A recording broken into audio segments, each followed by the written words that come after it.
uso de drogas para mejorar el rendimiento de los combatientes durante una guerra es una tradición ampliamente registrada en la historia.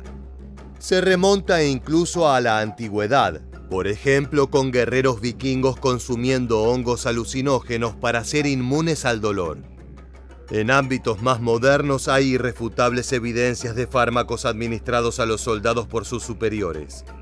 Estos iban desde cocaína en las trincheras de la Primera Guerra Mundial hasta anabólicos en contiendas actuales, pasando incluso por experimentos con LSD por parte de la CIA. En ese aspecto, los nazis no se quedaron atrás. Durante sus conquistas por Europa realizaron numerosos ensayos con el objetivo de lograr el combatiente perfecto, capaz de llevar a cabo órdenes sin descansar y sin verse afectado por el hambre o la moral. Si lo conseguían, su victoria estaría casi garantizada. Hoy en este nuevo episodio de Historia Militar, te contaremos todo sobre los experimentos para conseguir el super soldado nazi durante la Segunda Guerra Mundial. Mucho antes de la llegada de Hitler al poder, Alemania ya era una pionera en la industria química. Por ejemplo, la morfina, un opioide utilizado como analgésico pero con un gran poder adictivo, fue encontrada por el germano Friedrich Wilhelm Adam Saturna a principios del siglo XIX. Las primeras farmacéuticas fueron de origen alemán y las empresas más conocidas actualmente como Bayer y Pfizer también comparten este origen. Para la década de 1920, el país era uno de los líderes en la fabricación de morfina y cocaína, en ese momento de uso legal. La población afectada gravemente por la crisis económica luego de su derrota en la Primera Guerra Mundial buscaba aliviar sus penas por medio de estas drogas, como podemos ver en el siguiente video.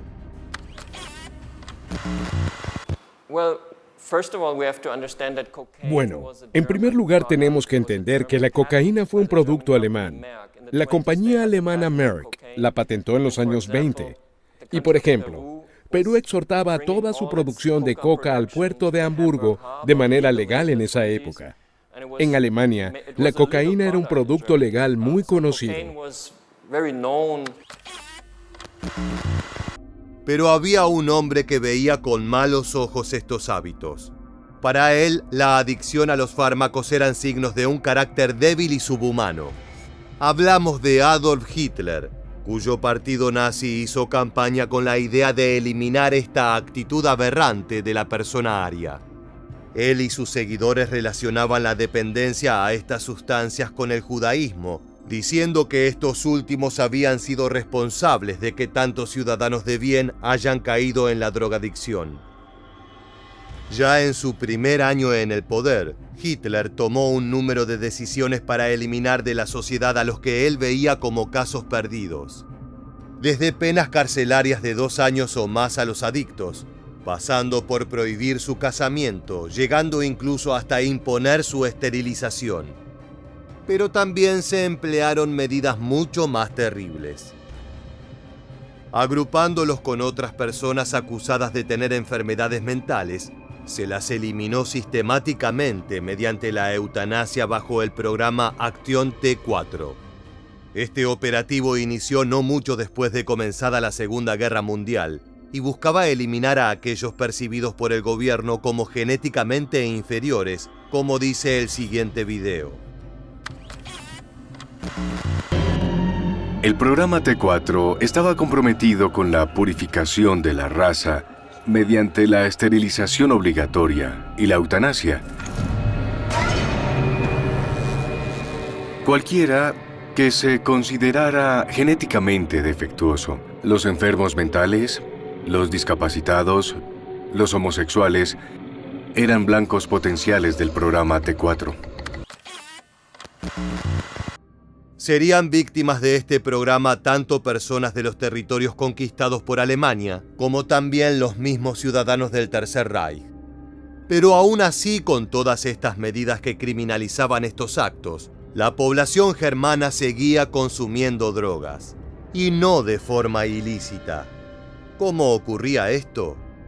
Muchos fármacos comenzaron siendo de uso legal hasta que luego de un tiempo se notaban los efectos adversos en la población. Ya se mencionó el caso de la cocaína y lo mismo ocurría en estos años también con otros productos, por ejemplo la metanfetamina. En 1938 se vendía bajo el nombre de Pervitin o Pervitina, sin ningún tipo de regulación. La gente la veía como si fuera algo similar al café, solo que mucho más potente. Al tomar esto sentían un efecto energizante que los hacía capaces de resistir al sueño por horas, les quitaba el hambre y les daba un subidón de confianza. Incluso se comercializaba en tabletas de chocolate o en bombones para levantar el ánimo. Sería inocente decir que no se conocían sus efectos secundarios nocivos durante estos años de venta libre, pero fueron ocultados al público. Escuchemos las palabras de un historiador sobre este suceso. En 1938, el laboratorio Temmler comenzó a sintetizar la primera anfetamina con fines médicos. Se comercializó con el nombre de Pervitina. El eslogan rezaba "Für die Gesundheit", para la salud. No pasó mucho tiempo hasta que el gobierno nazi ordenó que se experimente con esta droga con el objetivo de mejorar el rendimiento de sus fuerzas armadas en combate. Hitler y sus generales habían ideado estrategias para aplastar a sus enemigos basadas en la velocidad por medio del Blitzkrieg o guerra relámpago. Esto requería rápidos y coordinados movimientos de todos los elementos de las fuerzas armadas, principalmente la infantería y los vehículos acorazados. Los líderes nazis querían evitar a toda costa una campaña de desgaste como ocurrió durante la Primera Guerra Mundial, que terminó con su derrota. Para llevar a cabo estas tácticas novedosas, necesitaban que sus tropas estuvieran en un constante estado de alerta, ignorando el cansancio de los combates y prosiguiendo con sus objetivos. Según los planes, se debía recorrer grandes cantidades de territorio en poco tiempo para avasallar a los soldados enemigos, por lo que las pausas para dormir o comer debían ser pocas o directamente no existir. Uno de los mayores propulsores de la idea de drogar a las tropas para conseguir buenos resultados fue Otto Ranke. Este hombre era el director del Instituto de Fisiología General y de Defensa del Tercer Reich y siempre buscó luchar contra la fatiga del combate. Para él, los últimos 15 minutos de una batalla podían decidir quién se llevaba la victoria, por lo que requería que las tropas sean resilientes y no se dejen ganar por el cansancio. Lo primero que hizo fue un experimento con 3 grupos de soldados. A estos se les ordenó realizar ejercicios matemáticos durante una gran cantidad de horas. Para ayudarlos, a uno se le dio café, a otro un placebo y al último Pervitin. Los resultados hablaban por sí solos. Los que habían consumido metanfetamina habían hecho los problemas de forma más rápida y sin distracciones. No importaba que sus respuestas no fueran correctas. El alto mando alemán, conforme con las evidencias, aprobó su uso en las Fuerzas Armadas. Ranke estaba satisfecho. La prueba en el ámbito real no tardaría en llegar. La Segunda Guerra Mundial comenzó con la invasión nazi de Polonia en septiembre de 1939. El ejército polaco resistió poco menos de un mes antes de ser derrotado.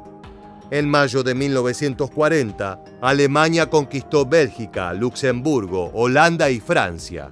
Le tomó solo 6 semanas. Según algunos investigadores, en ambas ocasiones, los atacantes utilizaron grandes cantidades de Pervitin para lograr estas increíbles hazañas. Se habla de 35 millones de tabletas del medicamento que fueron distribuidas a los soldados germanos, principalmente a las tripulaciones de tanques e infantería. Estos estaban encargados de recorrer decenas a cientos de kilómetros en solo días, luchando por cada metro de tierra ganada. Por estas sorprendentes acciones, no hay duda de que fueron clave en la conquista de los países mencionados. Podemos escuchar a continuación un oficial militar explicando a sus hombres cómo funcionaba el Blitzkrieg. And the defense was doomed to failure because it was confronted with an entirely new technique in warfare, the plane tank infantry team in action. The world was staggered by the speed with which the German armored columns moved. What was the secret that enabled armies to move so far so rapidly? The secret lay in the organization of the striking spearhead. Armored forces came first, closely followed by motorized divisions, which peeled off, forming solid walls. And through the corridor thus formed, raced the supply trucks to feed the ever-lengthening column.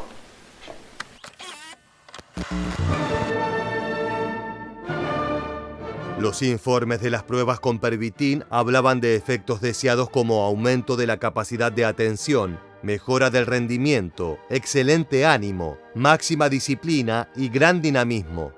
Esto explica en gran parte cómo fue posible que sobrepasaran en la forma en que lo hicieron a las defensas enemigas. Nadie esperaba que una movilización tan veloz de una fuerza tan masiva fuera posible. Reportes de los países invadidos hablan de tropas germanas apareciendo en posiciones del frente horas o incluso días antes de lo que se anticipaba. Los combatientes las llamaban pastillas Stuka. Este era un bombardero en picado utilizado por la Fuerza Aérea Alemana. Los soldados decían que la sensación de adrenalina que se sentía cuando el avión iniciaba su descenso antes de un ataque era similar al efecto producido cuando se tomaba este producto. Luego de estos resultados, los jerarcas nazis estaban seguros de haber dado con un milagro farmacéutico, casi capaz de ganar la guerra por su cuenta. Pero esta ilusión no tardó mucho en destrozarse. En la actualidad, los efectos adversos de la metanfetamina están bien documentados. Por algo es que su venta y distribución son ilegales. Pero a comienzos de los años 40 no se tenía noción de lo grave que eran estas condiciones. Pronto se empezó a observar que si bien el rendimiento de los soldados que habían tomado pervitin era de un altísimo nivel, esto duraba solo unas horas. Al día siguiente los hombres se encontraban en un pésimo estado, nada aptos para el combate. Ansiedad, insomnio, arrebatos de violencia e incluso alucinaciones eran solo algunos de los efectos registrados en los hombres drogados. Por si fuera poco, necesitaban varias jornadas para recuperarse de su deplorable nivel.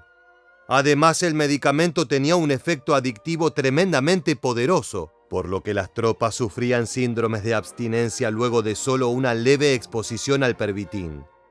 Esto los hacía muy susceptibles a ataques de ira en donde volcaban su enojo hacia civiles inocentes o incluso contra sus superiores. También hubo registro de paros cardíacos que llegaron a acabar con la vida del militar en cuestión. No solo los soldados rasos sufrían las consecuencias de estos productos. Hermann Göring, jefe de la Fuerza Aérea Alemana y creador de la Gestapo, la policía secreta nazi, era un conocido adicto a la morfina. La había desarrollado durante la Primera Guerra Mundial y estaría sometido a este vicio hasta el fin de sus días. También se rumoreaba que Otto Ranke consumía diariamente pervitin, el producto que tanto impulsó. Pero incluso el líder supremo, Adolf Hitler, tenía su secreto con las drogas. Si bien no hay pruebas de que haya tomado metanfetaminas, no cabe duda de que se inyectaba con frecuencia un cóctel de fármacos que incluía opiáceos, esteroides y más, suministrados por su doctor personal. En particular, hay registros de su dependencia con el Eukodal, un analgésico mucho más poderoso que la morfina. Pese a la relajación de las políticas nazis con respecto al consumo de estupefacientes, tuvieron que enfrentarse a la realidad de que un ejército de adictos o personas con abstinencia no serían capaces de ganar la guerra.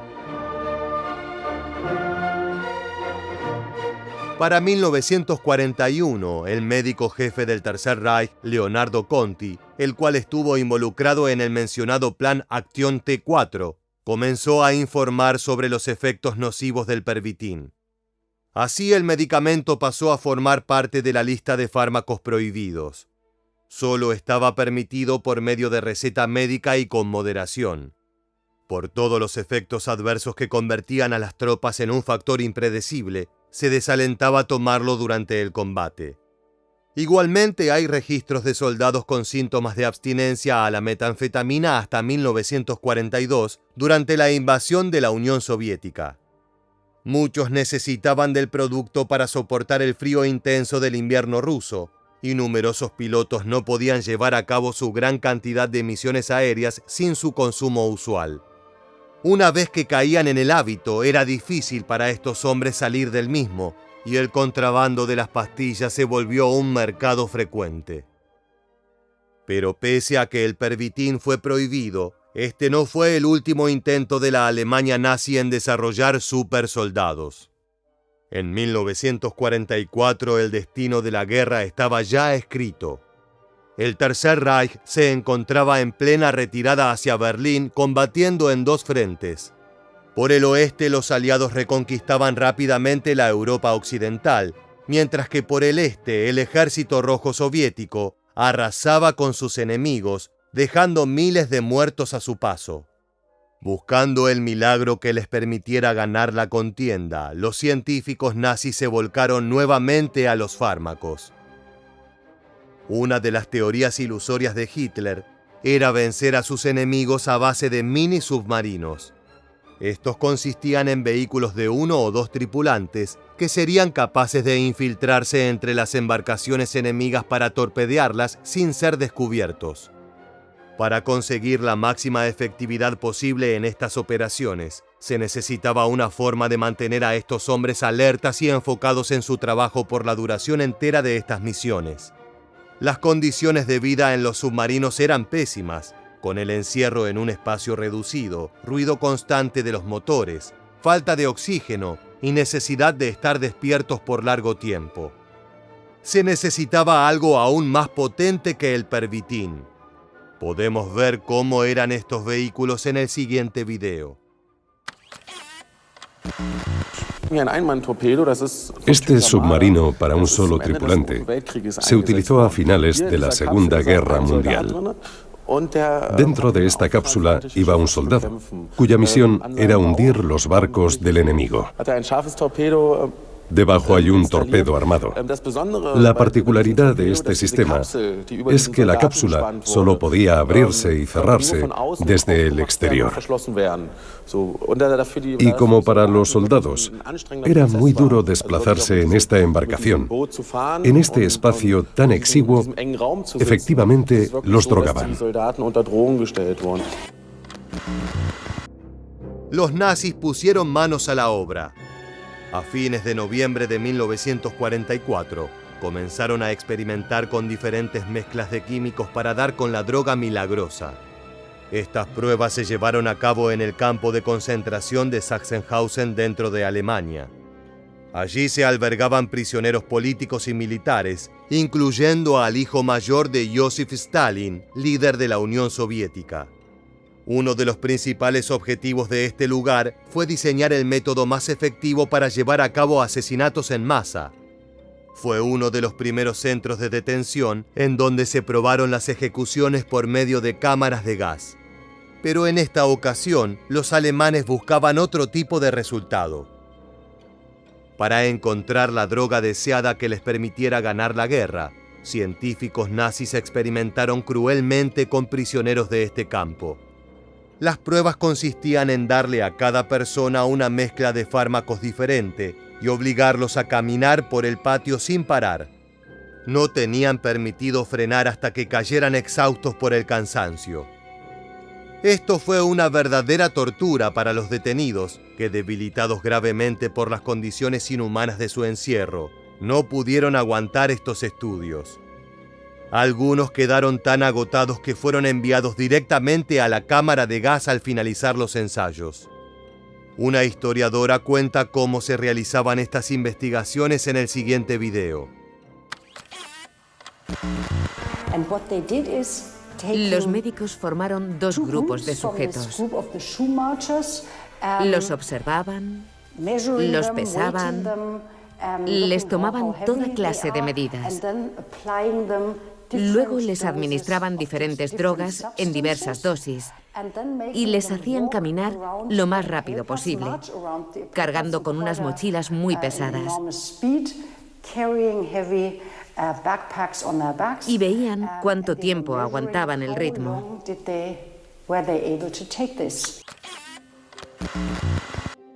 Se testearon 10 mezclas diferentes. La que dio mejores resultados fue la llamada D9, la cual consistía en cocaína, morfina y pervitin. Habían conseguido que los prisioneros, aún en su estado debilitado, pudieran marchar 90 kilómetros por día llevando una carga de 20 kilogramos encima. Aún así, esta droga nunca se llegó a repartir entre los nazis y sus efectos durante el combate no pudieron atestiguarse. Estos ensayos terminaron siendo únicamente otra brutalidad perpetuada por los alemanes sin conseguir nada a cambio. Las investigaciones realizadas sobre el consumo de drogas por parte de los nazis abrieron un intenso debate. Para algunos, estas buscaban justificar o excusar las terribles acciones de estas personas debido al uso de los fármacos. Tanto los soldados que cometieron los crímenes de guerra, como los jerarcas que los ordenaron, hasta los ciudadanos que no se rebelaron. Pero los mismos autores de estos informes que trajeron a la luz el uso de estos productos declaran que el pervitin o cualquier otro químico no fueron el factor determinante del comportamiento de las fuerzas alemanas durante y antes de la Segunda Guerra Mundial. Los jerarcas nazis y sus subordinados tenían total libertad para tomar sus decisiones. Pese a todas las pruebas realizadas por los germanos, nunca lograron obtener el supersoldado deseado, ese capaz de brindarles la victoria. Lo que sí consiguieron fue llevar a cabo crueles experimentos utilizando seres humanos, ya sea prisioneros o sus propios soldados, como conejillos de indias.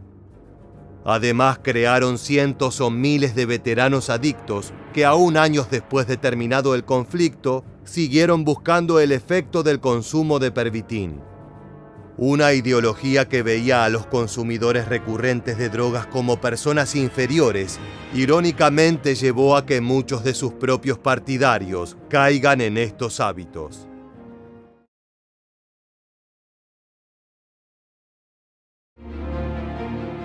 Morell es una figura olvidada del Tercer Reich y se encargaba de cuidar la salud del mandamás germano a través de una serie de inyecciones y tratamientos poco ortodoxos que generaron el recelo y la sospecha de los hombres más poderosos de Alemania.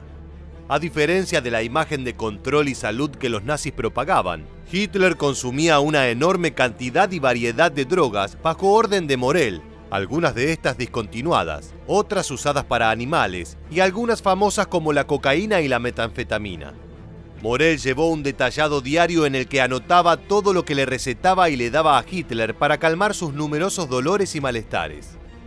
La alta cantidad de inyecciones que el médico le daba al Führer de forma diaria y la cuestionable elección de drogas causaron que los norteamericanos sospecharan que se trataba de un doble agente que quería envenenar al jerarca nazi. Pero ¿quién fue Theodor Morell y cómo llegó a ganar la confianza absoluta de Adolf Hitler? ¿Cuáles fueron las drogas que le suministraba de forma corriente? No te muevas de tu pantalla, porque en los próximos minutos te contaremos todo sobre el médico del Führer y el poco difundido historial con las sustancias de uno de los hombres más infames de la historia. ¿Estás listo? Pues entonces prepárate para viajar en el tiempo. Theodor Gilbert Morell nació el 22 de julio de 1886 en la pequeña aldea Treis-Münzenberg en Hesse, Alemania. Este estudió medicina en París y Grenoble antes de recibir formación ginecológica y obstétrica en Múnich en 1910. 3 años después se doctoró y recibió la licencia de médico. Durante la Primera Guerra Mundial, Morell sirvió como oficial médico hasta 1917. En 1920 se casó con la rica actriz Hannelore Moller, lo que le permitió modernizar su consultorio médico con la última tecnología disponible. A partir de ese momento comenzó a realizar tratamientos poco convencionales a exclusivos clientes. Rápidamente se hizo un nombre en las altas esferas, incluso rechazando invitaciones para ser el médico personal del Shah de Persia y del rey de Rumania. Ante la llegada del nazismo al poder en 1933, Morell se unió al partido, no necesariamente por coincidir en su ideología, sino para poder seguir realizando su actividad sin interrupciones. 2 años después, el médico trató exitosamente la gonorrea de Heinrich Hoffmann, el fotógrafo personal de Hitler, quien le aseguró a este que Morell le había salvado la vida. Como premio, el doctor fue invitado a una fiesta privada del Führer en el Berghof, su refugio en los Alpes bávaros, donde conoció personalmente al más alto mando nazi. Hitler sufría en esos momentos de calambres estomacales y de eczema, 2 cuestiones que ningún otro médico había sabido curar. Morell lo trató con una combinación de vitaminas y bacterias hidrolizadas llamada Mutaflor, las cuales lograron curar al Führer, quien en 1937 lo nombró su médico personal, convencido de su genio. Desde ese momento, Morell se convirtió en una figura inseparable de Hitler, acompañándolo en todo lugar y momento, una especie de sombra. Morell comenzó a aplicarle inyecciones de glucosa todas las mañanas y a hacerle tomar una serie de píldoras antes de cada almuerzo. Estas eran vitaminas para combatir la hinchazón estomacal que sufría el Führer por comer demasiados frijoles, lo que era una parte esencial de su mal administrada dieta vegetariana. Morell también lo hizo ver un nutricionista para acomodar sus comidas. Hitler comenzó a recurrir a Morell casi constantemente. Cuando sufría insomnio, su médico le otorgaba Quadronox y Luminale, medicaciones usadas para sacrificar animales, en pos de ayudarlo a dormir. Para levantarlo de la cama y darle energía, le daba estimulantes y metanfetamina. Hitler le recomendó el médico en numerosas ocasiones a Heinrich Himmler y a Hermann Göring, pero estos lo consideraban un fraude. Incluso el último lo llamaba Maestro Reich de inyecciones. Otros miembros cercanos a Hitler tampoco tenían una buena opinión del doctor, especialmente por sus malos modales al comer, su obesidad mórbida y su mala higiene. Ante estos reclamos, Hitler respondió terminantemente: «No lo empleo por su fragancia, sino para que cuide mi salud». A partir de 1941, cuando la campaña militar del Tercer Reich empezó a sufrir traspiés y derrotas cada vez más seguido, la salud física y mental del Führer empeoró drásticamente. La ansiedad y el miedo a la derrota no lo dejaban dormir y los dolores corporales eran más fuertes. Morell llevó a cabo un tratamiento más agresivo, basándose en drogas fuertes, algunos fármacos creados por él y medicaciones para animales. Entre las muchas drogas que le aplicó destacan la cocaína y adrenalina, a través de gotas oculares, grandes dosis de la adictiva droga para el dolor oxicodona e incluso testovirón, un estimulador de testosterona, que no era otra cosa que extracto de semen de toro. Erwin Geising, un otorrinolaringólogo que trató a Hitler por heridas en sus oídos luego del intento de asesinato de julio de 1944, descubrió que la medicación que Morell le daba para los dolores estomacales tenía estricnina, un veneno contra ratas. Esto estaba volviendo más amarilla la piel del Führer. Geising denunció esto junto a los otros médicos de Hitler, pero este se negó a escuchar, repitiendo una y otra vez su absoluta fe en Morell y finalmente echando al resto de los doctores. En 1945, durante sus últimos meses de vida, la salud del jerarca nazi se volvió aún más frágil. Muchos especialistas sostienen que sufría un principio de Parkinson, aunque Morell no lo diagnosticó así en su momento. En este tiempo previo a la caída de la Alemania nazi, la cantidad de inyecciones y de pastillas administradas a Hitler creció exponencialmente. Incluso Morell estuvo varias semanas en el Führerbunker de Berlín y le empezó a proporcionar medicación también a Eva Braun. A finales de abril de ese año, poco después de su cumpleaños y ya con la decisión de suicidarse tomada, Hitler despidió a Morell por temor a que éste lo duerma para llevarlo a Baviera para continuar la lucha, como querían varios de sus seguidores más fieles. En su última conversación, el Führer le dijo a su doctor que ya no necesitaba más ayuda médica, sabiendo su próximo final. Sin embargo, hasta el último de sus días, continuó tomando las pastillas que Morell le recetó, sin perder nunca su fe en él. Morell escapó de Berlín, pero poco después fue capturado por los norteamericanos y apresado en el campo de concentración de Buchenwald. A pesar de ser largamente interrogado por su cercanía con Hitler, no fue juzgado por ningún crimen y fue liberado poco después. En 1948 falleció por problemas de salud relacionados con su obesidad mórbida. Si bien la forma en la que Morell trató médicamente a Hitler es poco probable que haya afectado la toma de decisiones políticas del mandamás nazi, muchos médicos coinciden que su tratamiento empeoró considerablemente su calidad de vida y su salud durante sus últimos años. En total, según las anotaciones en el diario del doctor, se calcula que Morell le dio al Führer alrededor de 3.000 inyecciones de 70 medicamentos diferentes.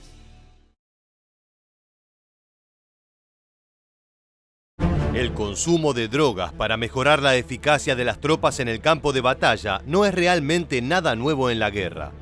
Desde la antigüedad podemos ver casos como el de los Beaseaka, guerreros vikingos con un desempeño devastador en combate, que hicieron temblar al propio Julio César.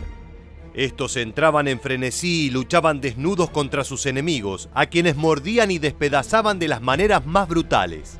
Muchos historiadores atribuyen este comportamiento al consumo de hongos alucinógenos o a cerveza contaminada con ácido lisérgico, según relatos que se remontan al siglo XIII. No es de extrañar que casi 1000 años más tarde, los ejércitos germánicos continuaran con esta tradición.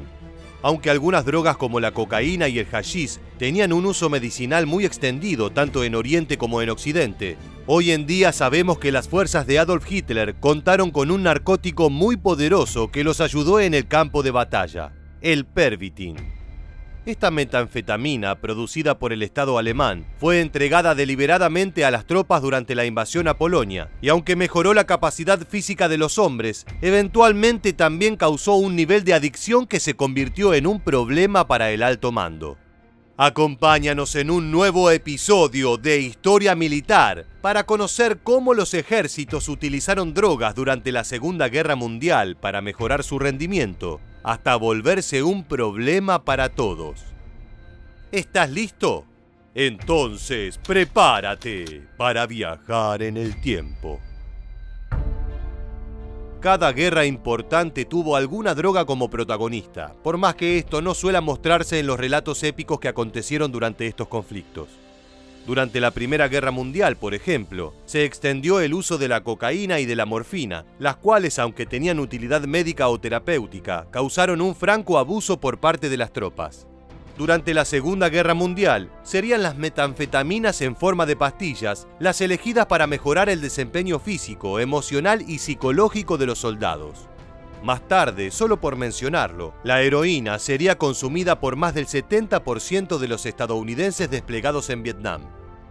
Pero en este video nos centraremos en las píldoras que jugaron un rol clave durante los años 40 y que fueron consumidas por soldados japoneses, norteamericanos y europeos, aunque el origen de su aplicación masiva fue en las filas alemanas. Durante el comienzo de la Segunda Guerra Mundial, Alemania se expandió rápidamente gracias a la Blitzkrieg, una estrategia basada en combates rápidos, con una gran fuerza de avance, que tomaban por sorpresa a las fuerzas defensivas de las ciudades y las aplastaban en poco tiempo. Más allá de su efectividad, la Blitzkrieg proponía una dificultad. Las tropas, especialmente los cuerpos de tanques, debían atravesar grandes distancias sin descansar o repostar, e incluso ejecutar misiones consecutivas durante 48 horas. Esto representaba una terrible exigencia tanto física como mental para los tanquistas, ingenieros, escoltas y otros elementos que participaban de las campañas. La solución que el alto mando alemán encontró fue brindar a sus soldados una droga que mejorara su desempeño. El Pervitin era un derivado de la metanfetamina que brindaba los estímulos físicos y psicológicos necesarios para facilitar la táctica de la Blitzkrieg. En cuanto al rendimiento corporal, eliminaba el cansancio y la somnolencia, así como generaba un torrente de adrenalina que hacía sentir fuertes y enérgicos a los soldados. En cuanto al desempeño mental, aumentaba la concentración, los reflejos y mejoraba la capacidad de tomar decisiones, ya que tras consumir las pastillas, los hombres adquirían una enorme confianza en sí mismos e incluso llegaban a entrar en un estado eufórico como los Beasaca vikingos. La combinación de estos dos factores hacía que los soldados alemanes se creyeran, durante un periodo de tiempo, indestructibles.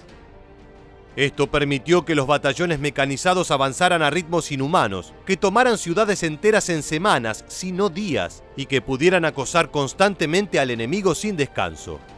Incluso Winston Churchill estaba profundamente impresionado por lo que él llamaba la hazaña de los cuerpos de tanques alemanes, que parecían avanzar de manera implacable sobre Europa. La producción inicial de Pervitin fue de 35 millones de pastillas, que fueron distribuidas entre las tropas que se dirigían al frente de batalla. Sin embargo, para 1940 y en adelante, la producción debió ser aumentada, ya que los altos mandos alemanes no contaban con el gran efecto secundario de toda droga psicoactiva, la adicción. Grandes contingentes de soldados se volvieron profundamente adictos al Pervitin, lo que derivó en todos los problemas típicos que el consumo de drogas, una vez interrumpido, genera. Para empezar, cuando el efecto de la metanfetamina pasaba, los hombres que la habían consumido constantemente durante varias semanas experimentaban todo el cansancio acumulado que los dejaba fuera de combate durante jornadas enteras. Peor aún era el síndrome de abstinencia, que causaba un constante malestar físico, así como ataques de ira que promovían la violencia entre las propias filas de Hitler. Muchos soldados murieron a causa del Pervitin, algunos por paros cardíacos debido a la sobredosis, otros por cansancio físico tras abusar de la droga durante largos periodos, destruyendo por completo su metabolismo, y en menor medida, asesinados por sus compañeros para conseguir un puñado de pastillas cuando la metanfetamina comenzó a escasear. En muchos casos, sufrieron daño psicológico parcial o total, con ataques de pánico o ansiedad, alucinaciones, estrés, terrores nocturnos, entre otros problemas incapacitantes. Esto se debió a que en 1941, Alemania decidió reducir al mínimo la producción de Pervitin. Uno de los factores fue que la droga se filtró en la población civil, y aunque para adquirirla legalmente era necesario una receta médica, se creó un mercado paralelo bastante grande. También comenzó a ser ampliamente consumida por oficiales alemanes que no actuaban en el frente de batalla, y algunas fuentes indican que hasta el propio Führer se volvió adicto a las pastillas. Al mismo tiempo se enviaron algunos cargamentos para las tropas que actuaron en la Operación Barbarroja, aunque a diferencia de las campañas iniciales en Polonia y el este de Europa, no tuvo un impacto positivo. En conjunto, el Pervitin, que comenzó como un elemento para que la táctica expansionista alemana funcionara, se convirtió en una piedra en el zapato para los altos mandos nazis. Los aliados, por su parte, intentaron replicar la estrategia al utilizar unas pastillas de metanfetaminas muy similar a la que hoy llamamos Speed, con un efecto parecido al Pervitin, pero a raíz de los problemas que estaba causando a Hitler, no profundizaron en su uso, al menos no fomentado por las cúpulas militares. De hecho, entre las filas de Estados Unidos y Gran Bretaña, el abuso de estupefacientes estaba relacionado a la morfina, la cual era entregada en grandes cantidades a los médicos para su aplicación en el campo de batalla. Por otra parte, desde que los historiadores han sacado a relucir esta historia, que fue ocultada durante varios años, ha nacido una gran polémica, ya que existen quienes aseguran que en caso de tratarse de drogadictos, los oficiales nazis, incluyendo a Hitler, pudieron actuar no por voluntad, sino bajo los efectos alienantes del consumo. Sin embargo, muchos expertos aseguran que es imposible justificar el genocidio llevado adelante por el Partido Nacional Socialista, así como el deseo de conquistar toda Europa con la dependencia al Pervitin. Luego de conocer cómo los ejércitos utilizaban drogas durante la Segunda Guerra Mundial, queremos conocer tu opinión. ¿Crees que las fuerzas militares actuales siguen promocionando o abusando de sustancias psicoactivas para obtener mayores resultados en el rendimiento de las tropas? Déjanos tu respuesta en la bandeja de comentarios aquí debajo y no olvides suscribirte a nuestro canal. También recuerda seguirnos en Facebook e Instagram para conocer muchos más sucesos militares que dejaron su huella en la historia. Esto fue todo en un nuevo episodio de Historia Militar. Muchas gracias por acompañarnos hasta el final y permanece atento a nuestro próximo video.